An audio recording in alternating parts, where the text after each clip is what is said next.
Thank you for watching us on YouTube. But did you know that if you're on the go, you can get the full show as a podcast now? You can get our morning breakdown of the most important topics facing our country, news not being covered by the mainstream media, interviews with change-making progressives, and info on what you can actually do about all this. Search for The Damage Report on your favorite podcast app and subscribe so you know when new episodes are ready to go.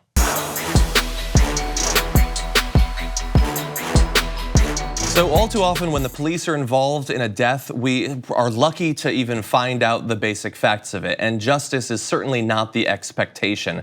We've got a pretty amazing case of that here with the death of Earl McNeil. And we're now joined by 3 activists arrested while trying to find out more about what happened in the San Diego area earlier this year.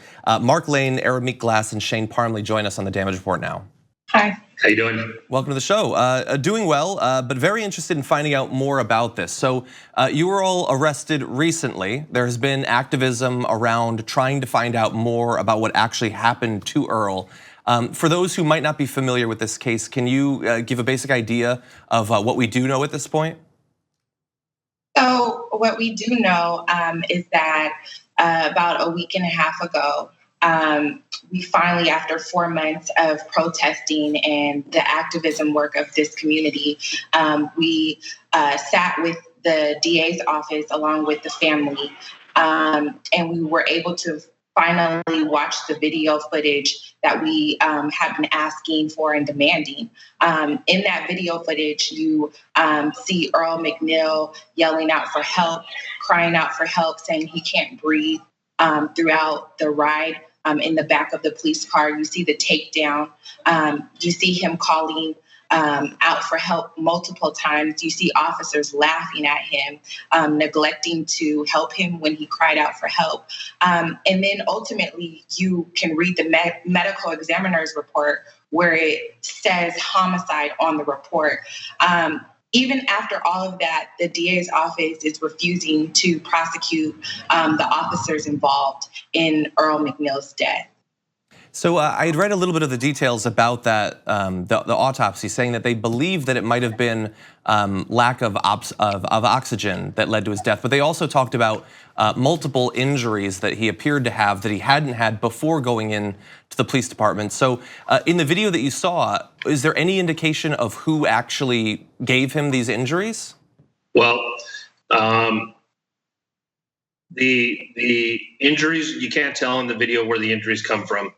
But we have pictures from when he was in the hospital that show the bruising all over his head and the mouth injuries, arm injuries. What you can see is that he was put in a device called the wrap, which is a full body restraint, and he was kept in that for over 2 hours, which is against the company's policy. You're also not supposed to use it with suspected drug use.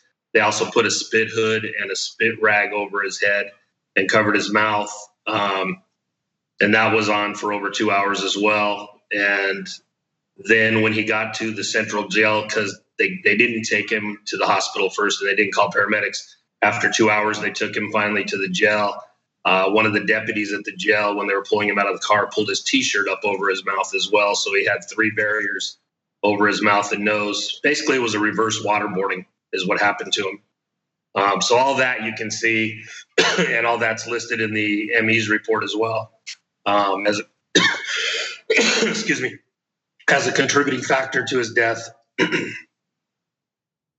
And so at this point, so you've spoken with them now. From the point of view of the police, are they effectively saying that's what happened, we're done with this, that's the end, there's gonna be no further investigation, no charges, no nothing?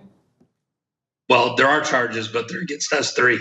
There's no charges against any police officers, but all 3 of us have been charged with resisting arrest. The 2 white people you look at have been charged with 1 charge of resisting arrest. The young African-American lady, Mika, has been charged with 5, which is typical in the disparity of how we charge people in this country as well.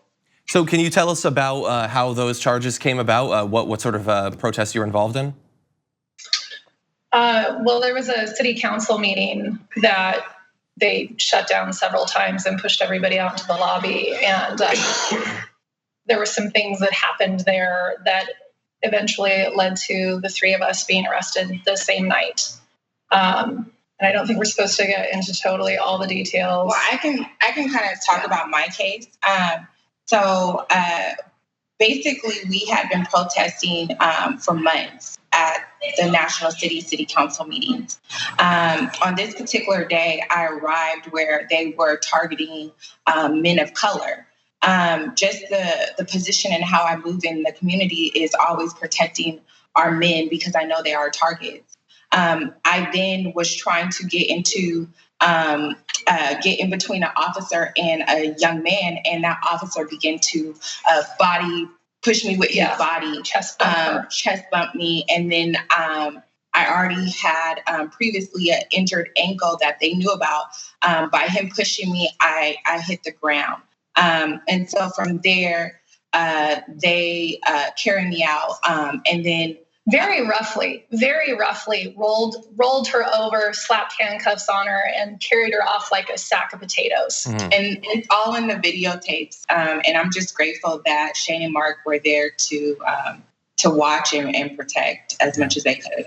Yeah, it's amazing that what you're protesting is effectively police brutality. And response from them. On us. They're very good at messaging, apparently. We had about 3 months of protesting at the city council meetings because National City PD and National City Council are effectively doing nothing about it. There's been 11 arrests throughout those protests. There's been 6 arrestees injured as we protest police brutality peacefully. So that kind of tells you where their mentality is, and everybody else's charges were dismissed. Ours were not. We went to arraignments this week, and we'll be going to a jury trial in November. Well, hopefully your charges will also be dismissed. It seems to be the trend to just take out the protesters. They don't want to actually answer questions. If they throw you in the back of a van, it's a little bit easier to avoid them, I guess. But thank you for continuing to push for the truth and finding out what's happened here. I have one more question for you, though. That video that you were able to see, is there any chance that that's going to be made available to the public? Will other people be able to find out more about what happened? Yeah, the video was released a week and a half ago after the family was finally allowed to view it. But it's 2 hours and 20 minutes of video. They blurred out 1 hour and 14 minutes. I work for the lawyer that's representing the family as well. We're trying to get access to that 1 hour and 14 minutes as well.